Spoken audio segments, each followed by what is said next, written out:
Buonasera da Giuliana Bortolozzo per le notizie. La Lega Nord terrà il 20 luglio a Padova un nuovo congresso tecnico ma anche politico, lo ha annunciato oggi il segretario federale Matteo Salvini al termine del Consiglio federale riunitosi oggi a Milano. Si tratterà di un congresso tecnico, ha spiegato Salvini, per aggiornare lo statuto alle nuove regole del partito, ma abbiamo deciso che sia anche un congresso politico per accogliere le sfide di un centrodestra in libera uscita. Per noi la politica non va in vacanza e c'è tutto un ampio spazio da riempire in alternativa a Renzi, ha assicurato il segretario federale della Lega Nord Matteo Salvini.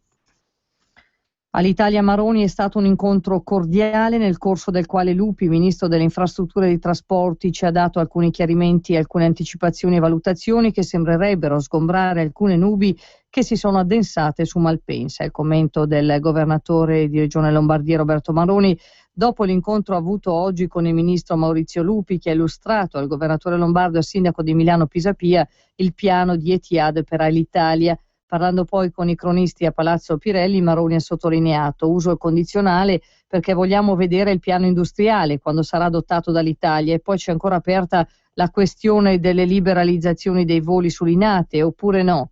Questa è una richiesta forte di Etihad e quindi ci sono ancora dei punti interrogativi, ha concluso il governatore lombardo Roberto Maroni.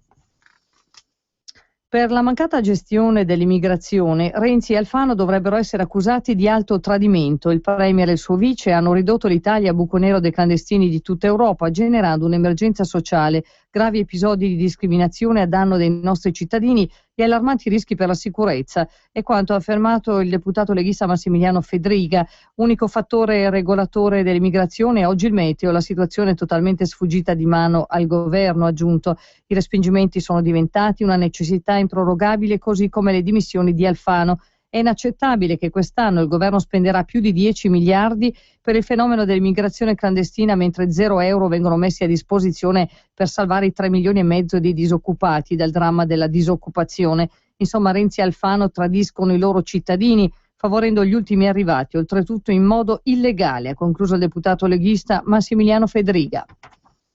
E proseguiamo con la cronaca italiana. L'alleanza tra l'Italia ed Etihad dunque prevede 2.200 esuberi strutturali. Lo ha ribadito l'amministratore delegato dell'Alitalia Gabriele Del Torchio a margine del rapporto annuale dell'ENAC, escludendo percorsi come la CIGS o i contratti di solidarietà, spiegando che altrimenti, ha detto Del Torchio, non abbiamo tante vie d'uscita.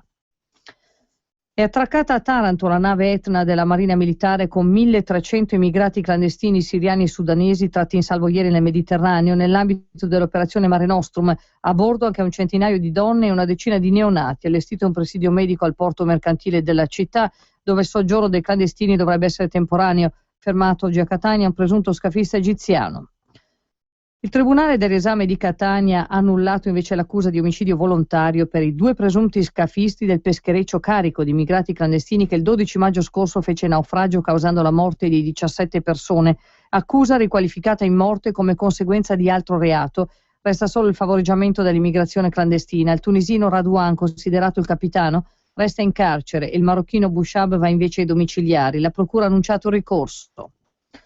Dall'estero, la decisione della Bulgaria di sospendere la costruzione del gasdotto South Stream è puramente politica, un passaggio strisciante verso sanzioni economiche contro la Russia. Lo ha dichiarato oggi il rappresentante di Mosca presso l'Unione Europea Vladimir Siskov, e aggiungendo che Sofia è stata influenzata dall'Unione Europea e si tratta di azioni direttamente legate alla crisi in Ucraina. Ma il ministro dell'economia bulgaro Dragomir Stoinev ha risposto che South Stream è un progetto irreversibile. Oltre 50 combattenti di Boko Haram sono stati uccisi oggi in un'operazione militare condotta nel nord-est della Nigeria. Lo hanno riferito fonti locali. I militanti del gruppo terroristico nigeriano sono considerati responsabili di tutti i più sanguinosi attentati degli ultimi mesi, costati la vita a centinaia di persone. Nelle loro mani restano ancora circa 200 studentesse rapite a metà aprile. È tutto per questa edizione, grazie per l'ascolto, a risentirci.